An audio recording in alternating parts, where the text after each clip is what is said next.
que aparentemente está iniciando en Medio Oriente, pero también acá en Venezuela el imperio no deja de querer quedarse con el petróleo y de poner piedras en el camino a los gobiernos populares. ¿Cómo ves la situación en Venezuela? Que es la pregunta obligada. Tenemos cosas más importantes acá, pero...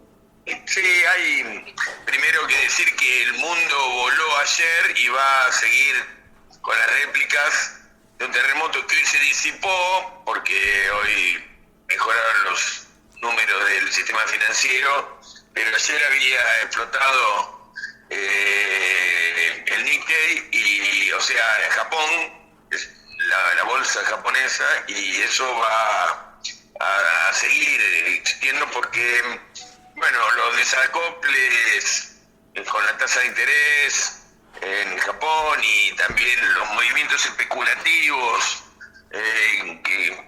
que fluctuaron ayer, que generaron ayer la crisis, van a seguir desarrollándose. Así que, bueno, es también de un impacto enorme en la economía argentina. Eso ayer impactó muy negativamente, mucho más que en Japón, porque la crisis en las economías fuertes, sólidas, los movimientos especulativos en Japón fueron porque tenía una cantidad de créditos o sea, un enorme volumen de créditos casi sin interés, y cuando se modificó la tasa en Japón, los sectores especulativos migraron y, bueno, fueron a una moneda segura. En la Argentina como Japón es más estable que la Argentina, en Argentina eso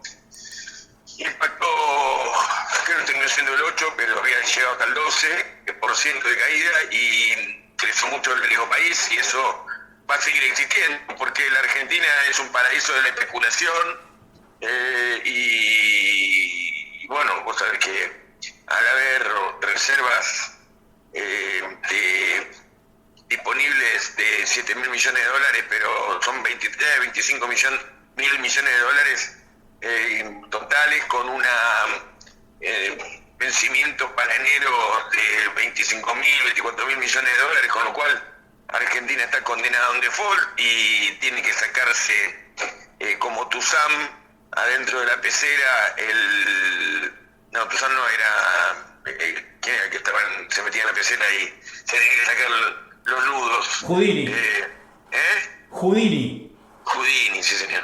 Así que tiene que desanudarse mientras que está bajo del agua en poco tiempo, y eso va a ser difícil porque no hay dólares disponibles para el pago de la deuda eterna. Así que... Y tampoco está quedando oro porque lo están llevando todo afuera, ¿no? No, y el tema del oro también, que es otra desgracia de un gobierno que no cuida el patrimonio, sino que al contrario, es como decimos siempre, un gobierno de saqueo.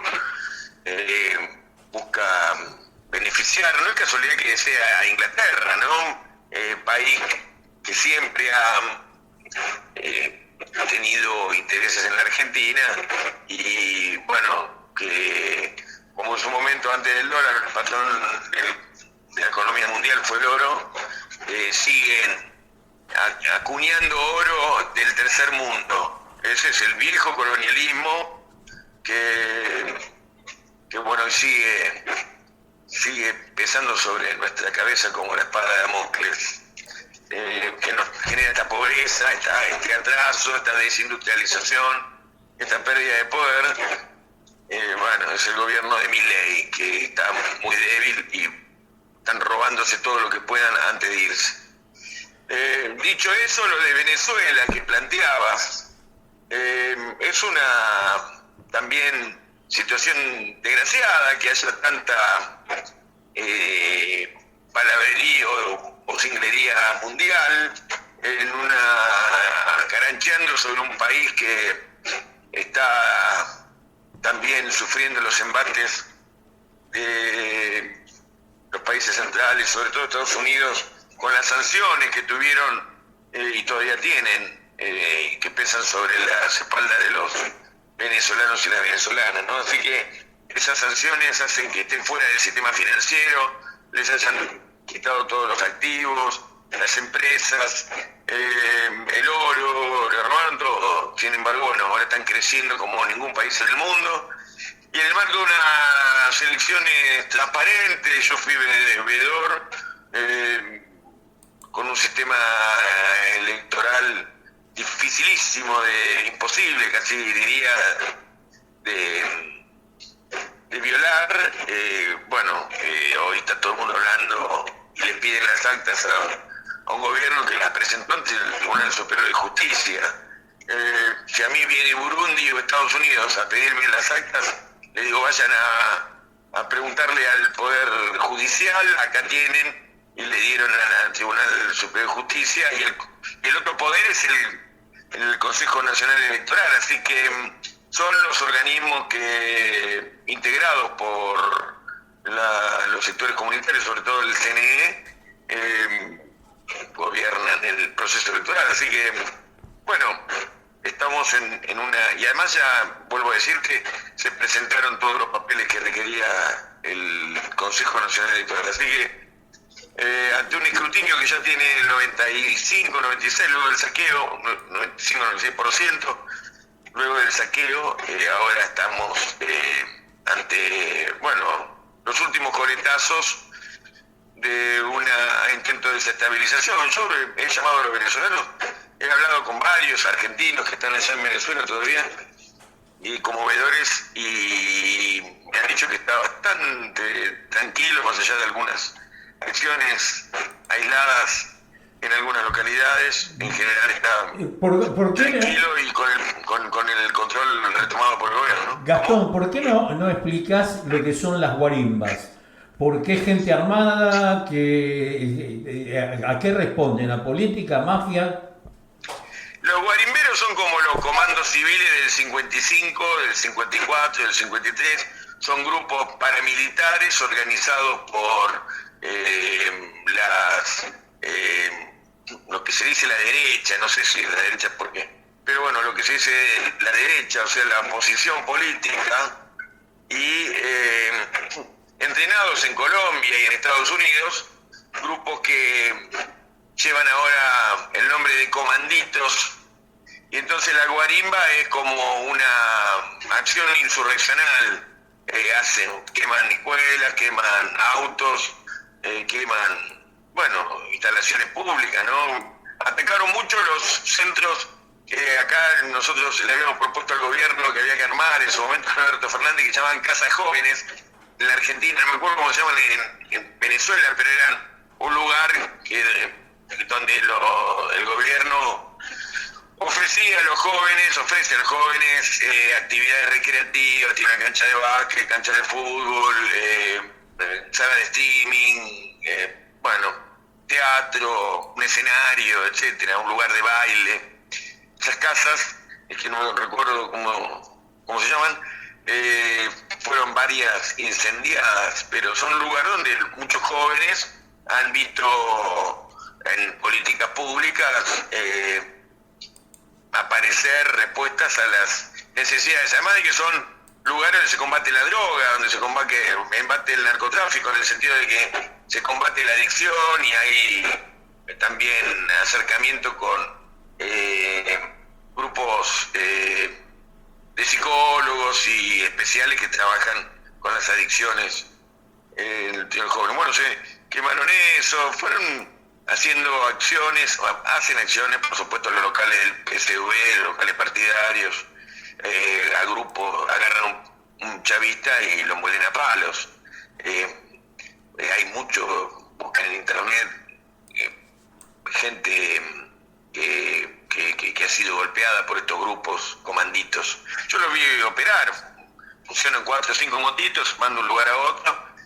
La gente se desplaza mucho en moto en Venezuela, así que todos los grupos organizados, tanto de las milicias populares, que son grupos de reserva del ejército, como los comanditos, operan y trabajan sobre las motos, pero básicamente los comanditos agarran 4 o 5, van a un puente, se paran arriba del puente, le tiran piedra para abajo a los que ven que son chavistas, siguen, andan con un palo largo, cuando ven un chavista en una remera del PSV le pegan un palazo en la calle. Bueno, son grupos que operan y generando un estado de incertidumbre, los comercios cierran y bueno, y se guarda a todo el mundo, tienen muchas muertes encima. Y esos comanditos operan en la ruta. Nosotros para salir de Venezuela tuvimos que salir con todos los veedores internacionales, tuvimos que salir con guardia armada a la 1 de la madrugada, porque a lo largo de la ruta se paraban 4 o 5 y tiran una barrera de fuego, disparan, tiran piedra.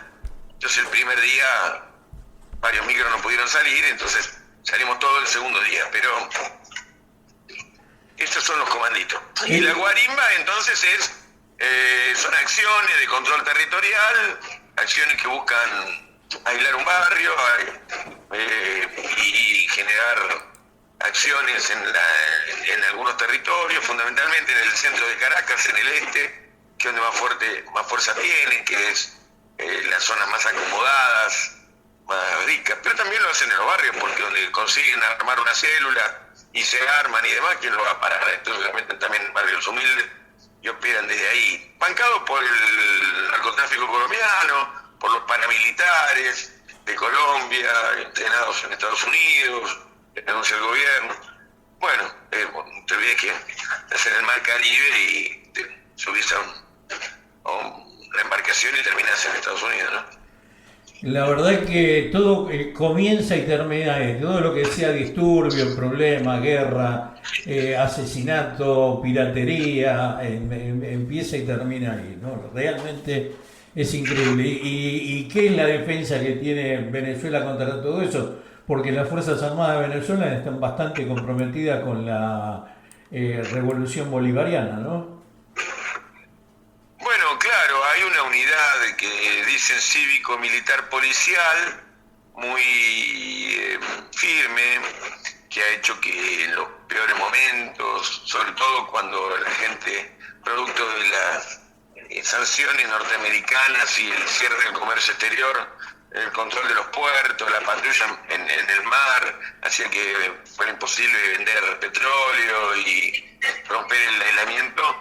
Esa unidad cívico-militar policial pudo mantener unido al pueblo, ¿no? Generaban los alimentos, el ejército es grande, tiene campos y ahí produjeron los alimentos necesarios para abastecer al pueblo.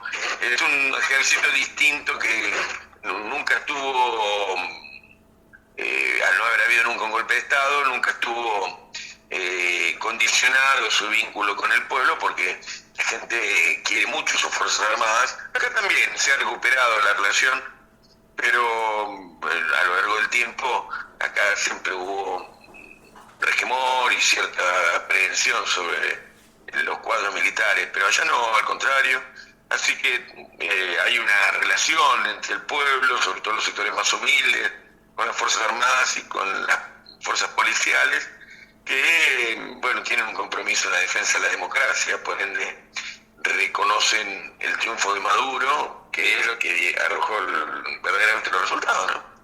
Bueno, ahí también se ve en la actualidad el conflicto internacional, ¿no? Porque Venezuela está alineada con China, Rusia, Irán y todo lo que no es Estados Unidos y sus satélites, ¿no?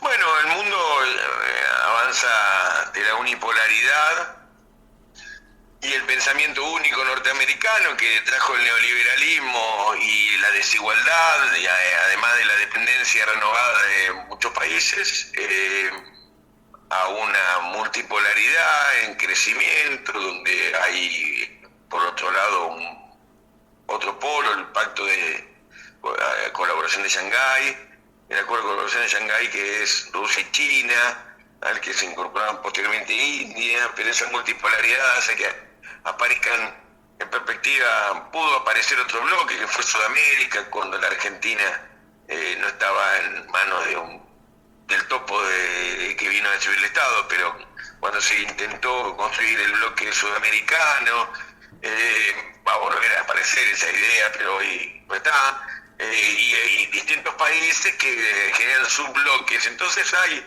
una articulación, como Brasil, en el marco de los BRICS, quiere decir Brasil, Rusia, India, China, Sudáfrica. Eso se construye ya desde hace una década, pero ese BRICS tiene también otros subbloques y se fueron armando. Y Europa, si bien es arrastrada por OTAN, hay la guerra de Ucrania, dentro de Europa hay otros bloques, se ve activo una diplomacia renovada en España, que aunque tiene a Josep Borrell, el presidente de la Unión Europea, hay otros movimientos en España que empujan a que aparezca una independencia diplomática de lo que es las potencias anglosajonas, que hoy hegemonizan la OTAN. Bueno, y está África, que aparece con el eje del Sahel, y los países que han construido ahora gobiernos nacionalistas. Bueno, van apareciendo bloques en el mundo, y entonces Venezuela hoy fue invitada a ser parte de los BRICS. Putin lo invitó a la próxima reunión que se va a hacer en Kazán, una ciudad importante de Rusia, para septiembre, octubre, no me acuerdo.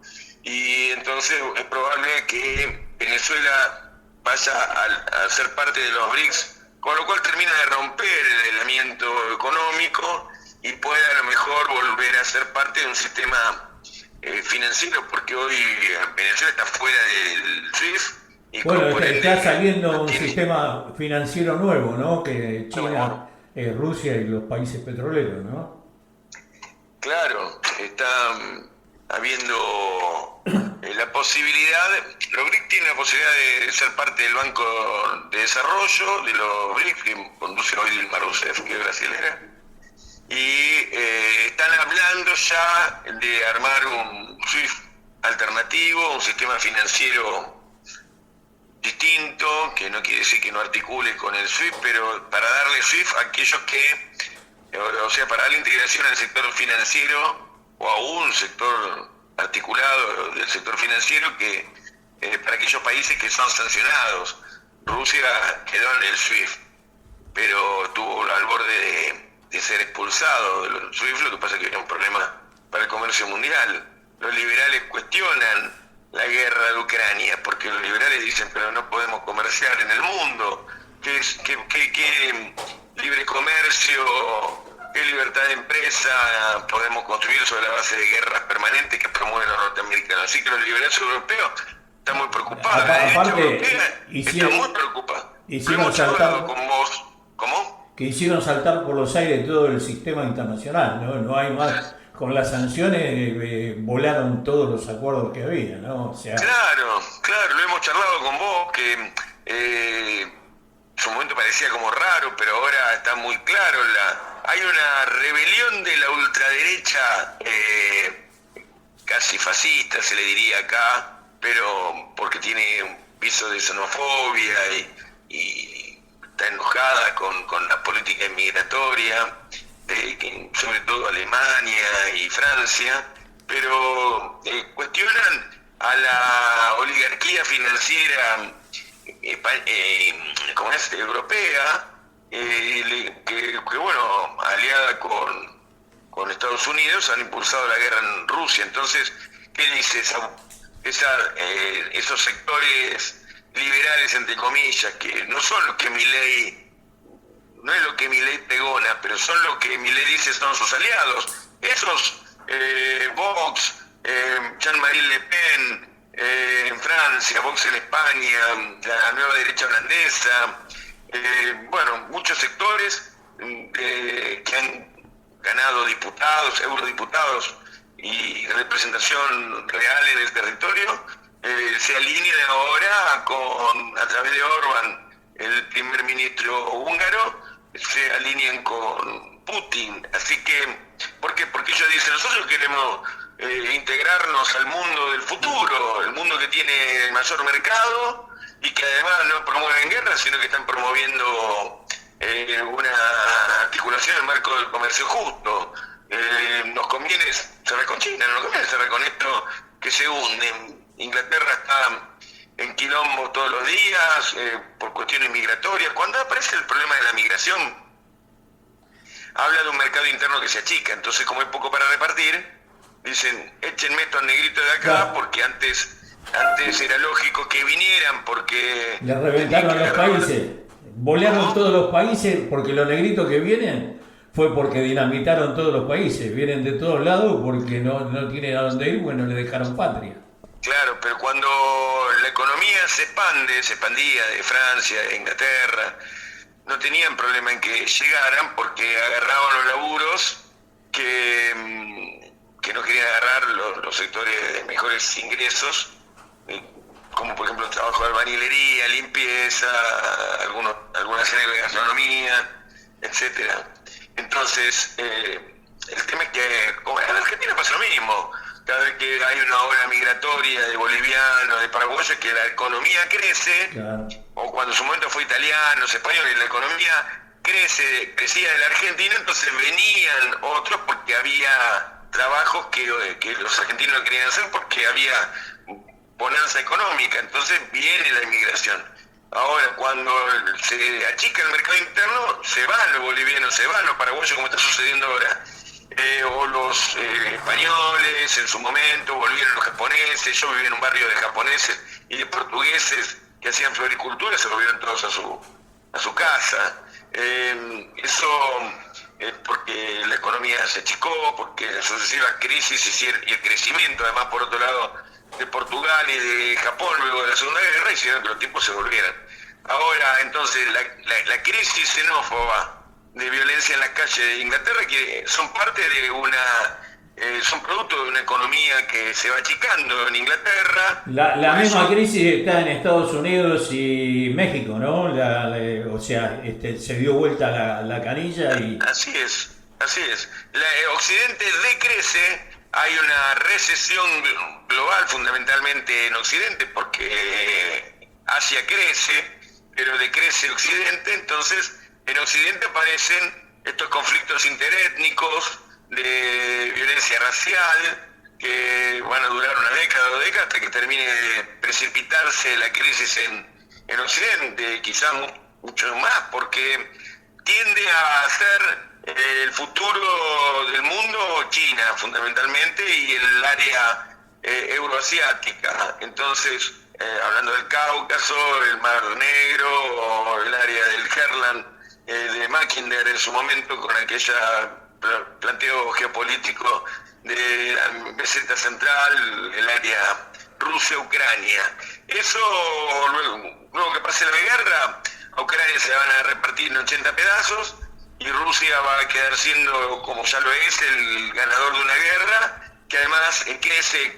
su economía como ninguna economía, producto de que han desarrollado el mercado interno, porque además cambiaron las relaciones, las sanciones norteamericanas lo pusieron a mirar para China y es una relación profunda que se va construyendo con el Asia que antes era su segundo destino, porque el principal destino, lo que históricamente quiso Putin, fue como los zares en su momento y como también los soviéticos, ser la Europa del Este, que no fue reconocida por los europeos, por el europeo iluminista. Entonces, bueno, eso ya no es posible, luego de que la OTAN los toreó. En realidad los norteamericanos empujaron a Ucrania a poner los misiles cerca de Rusia, con lo cual expulsó a Rusia de Occidente y lo puso del otro lado de la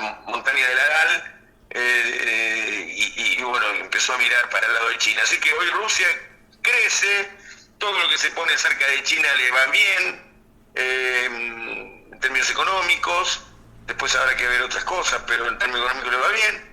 Así que, bueno, eso está pasando con Venezuela. Venezuela va a cerrar en los BRICS y va a seguir sosteniendo el crecimiento que está teniendo de un país que crece entre el 4 y el 7, 8% anual. Es el país que más crece de Latinoamérica. La última te hago. ¿Cómo viste el discurso de Cristina en México? Bueno, yo creo que Cristina hizo una buena intervención a lo largo del discurso, porque cuestiona a aquellos países que ven en Venezuela una dictadura y dice, y cuestiona a partir de eso a Milei con su plan económico y su política interna. Lo que después hace es, sin estar informada del todo, me parece, pedir las actas, cuando en realidad las actas fueron presentadas al Tribunal Superior de Justicia, y hoy el Tribunal Superior de Justicia, que es la Corte Suprema de allá, cursa un expediente y una investigación sobre el sabotaje externo, y sobre también con las actas en la mesa que le proporcionaron todos los fiscales, no solamente los fiscales de Maduro, sino los fiscales de las 8 partidos políticos opositores también, salvo el candidato de Corina Machado. Así que bueno, eso hoy están mirando las actas y van a en corto plazo tener una respuesta, ¿no? La Corte Suprema va a expedirse, pero ya el Consejo Nacional Electoral, que es el cuarto poder, acá son el poder legislativo, ejecutivo y judicial, allá en Venezuela además es el poder popular y el poder electoral. Entonces el cuarto poder, el poder electoral, que es un poder de la Constitución, ya se pidió también y dijo que, si bien está mirando buscando las actas que faltan, que todavía no llegaron o cayeron al sistema por el hackeo, ya están en el 97%, 96% de las actas escrutadas, con lo cual ya es irreversible, tiene alrededor de 1 millón de votos de diferencia. Así que bueno, Cristina... En cada elección que tuvo Maduro y Chávez le pusieron en duda los resultados, ¿no? ¿Cómo? Que en todas las elecciones que tuvo Maduro y también Chávez le ponían en duda los resultados. Claro, y la vez que Maduro reconoció que habían perdido, cuando fue la Asamblea Nacional, lo primero que hicieron fue decir, bueno, destituir a Maduro. ¿Te acordás? La Asamblea Nacional, que decidieron a Guaidó como candidato, como su presidente, con el aval de los norteamericanos. O sea, ¿de qué democracia hablan estos HDP? Todos los que cuestionan la democracia instituida de Venezuela, si hay elecciones a cada rato, y la vez que ganaron, lo primero que hicieron fue destituir al gobierno, intentar destituir, porque no tenían, fue una ridiculez, un tipo además que se quedó con la guita de los activos que le dieron los norteamericanos para que gobierne. Fueron los mismos que pidieron las sanciones económicas contra su pueblo y que hicieron cagar de hambre a su pueblo. Así que, porque no te olvides, busquen en internet, en YouTube, los pedidos de Corina Machado de sanciones, de Guaidó, también, y de intervención militar, pidieron que invadieran el país. Sí. Así se constituyó el Grupo de Lima. Y lo vació. Pedían que vayan a derramar sangre de su propio pueblo a tropas extranjeras. Eso se llama traición a la patria. O sea, eso es de verdad traición a la patria, porque es pedir... Es como vos imaginate que acá tuviéramos un rollo, una discusión electoral, ponele con Milei. Y nosotros hubiéramos dicho, no, Milei no nos ganó en forma. Entonces vamos a pedir a los norteamericanos que vengan a invadir Argentina. Claro, es la locura en que están sumido el mundo, ¿no? O sea, las instituciones colapsaron, y bueno, es como el viejo oeste lo que está sucediendo ahora, ¿no? A los tiros todo el mundo, Estados Unidos, el patrón que viene y que ya se le está terminando la cuerda que viene a patear todo y bueno, ya parece ser que no es tan así, ¿no? Va perdiendo paulatinamente el poder y va haciendo daño mientras tanto, ¿no? Sí, no, es una violación de los códigos, de la moral, de la ética pública y política que debe regir En realidad cívico. lo hicieron primero los ingleses, después los norteamericanos, pero con más carpeta. Ahora es descarado ya, ¿viste? Ya es descarado, pero lo hicieron siempre. Date cuenta, pedir que vengan a matar a tu pueblo, a intervenir, a derramar sangre, cuando en realidad siempre hay mecanismos. Los argentinos hemos sacado encima dictaduras militares, el peronismo ha sido proscripto, nos reprimieron, nos torturaron, nos persiguieron, sin embargo jamás hubiéramos pedido que venga a intervenir Estados Unidos, Rusia, Cuba, China, España o Inglaterra. Eso no se hace porque nosotros creemos que los pueblos tienen que resolver sus propios problemas. Entonces, acá siempre han habido mecanismos para resolver, que exista un sistema democrático y que haya equilibrio y que haya república. Inclusive los más revolucionarios, los más de cualquiera de los sectores, ¿no? Pero acá en la Argentina los que han roto las instituciones públicas han sido siempre la oligarquía y los sectores políticos adláteres, los sectores políticos que piden que muestren las actas en Venezuela, ¿no? El caso más paradigmático es ganó Castillo en Perú, un indio maestro sin mucha experiencia en gobernar porque no era de la política, llegó al gobierno, duró 6 meses, lo echó la oligarquía. Esta Dina Boluarte, lo primero que hizo ahora con el caso Maduro fue pedirle a Maduro que muestre las actas. La mina que tiene preso a Castillo, y el mismo Castillo denuncia torturas en las cárceles a él, que fue presidente, lo tienen incomunicado. Es una cosa de loco. Pero bueno, así funciona. Son democráticos cuando quieren, pero eso muestra también que el sistema hoy está derrumbado, ¿no? Hay una democracia mínima. Sí, yo creo que hay una crisis que esperemos que salga todo mejor después de la crisis, ¿no? Pero hay una crisis mundial, país por país, me parece que la está viviendo de alguna forma. Hay una crisis de valores, una crisis de instituciones, donde, bueno, creo que nos tendremos que reconstruir, ¿no?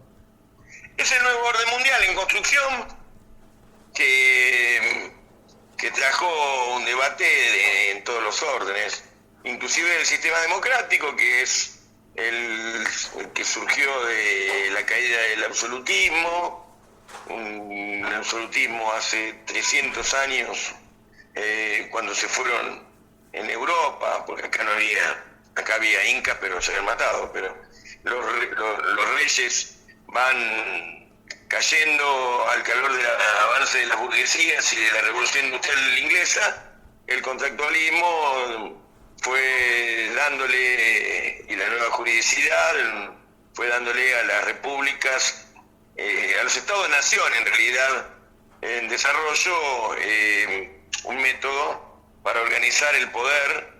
Ya el poder no era de Dios, como procedía de la nobleza, el noble era un hijo de Dios, sino que tenía que proceder del pueblo. Entonces, el poder estaba en el pueblo y el pueblo tenía que elegir quién lo gobernara. Entonces se fue generando el sistema democrático, tal como conocemos hoy, con sus pros y sus contras, sus déficits y sus virtudes. Pero eso hoy está en crisis porque tiene más poder que un diputado, un medio de comunicación, más poder que el presidente, el Banco de Santander, el sistema financiero, los medios de comunicación y otros poderes reales no están incluidos en las repúblicas. Inclusive cerraron el círculo, ¿no? Tienen el Poder Judicial, tienen algunos diputados y senadores, y tienen los medios de comunicación.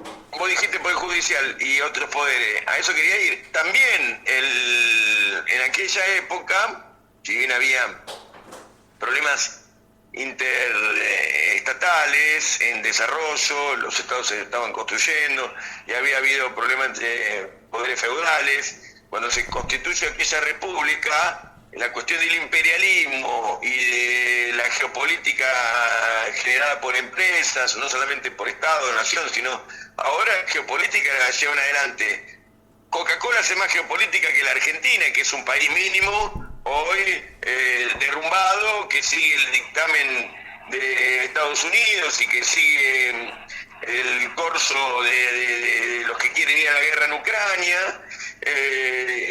Y bueno, entonces hoy hace más política una empresa multinacional que un país débil, política en el exterior. Entonces, y bueno, los medios de comunicación son más influyentes. Hoy se habla de guerra híbrida, guerra de cuarta generación, guerra de colores. Los argentinos, en vez de poner un presidente, pusimos un virrey, ¿no? Y nos convertimos voluntariamente, por la voluntad de la mayoría, en una colonia, ¿no? Y en un centro de esclavos. Pero claro, virrey está bien que lo planteé porque no es el rey, es un virrey que es un delegado del poder central. Digamos que el virrey lo mueven cuando quieren, porque así fue que del virreinato del Río de la Plata para adelante nosotros conocimos un montón de virreyes. El virrey es una figura que no existe más, pero que es la figura del delegado del poder central. Aquí Milei es el delegado, el alcahuete, digamos, pero no quiero ser maleducado, pero sí quien dirige el poder por otros, para otros, mejor dicho. La verdad que entonces, sí. Gastón, así está. un abrazo gigante, se me terminó el tiempo. Y seguramente te voy a convocar pronto porque me quedan cortas las conversaciones con vos. Sí, con gusto, a tu disposición, como siempre. Y saludo a la audiencia. Ahí están escuchándote. Un abrazo gigante, Gastón. Gracias, un abrazote. Bueno, Gastón Arizpe, realmente siempre me encanta charlar con Gastón. Y vamos con música y volvemos con un invitado.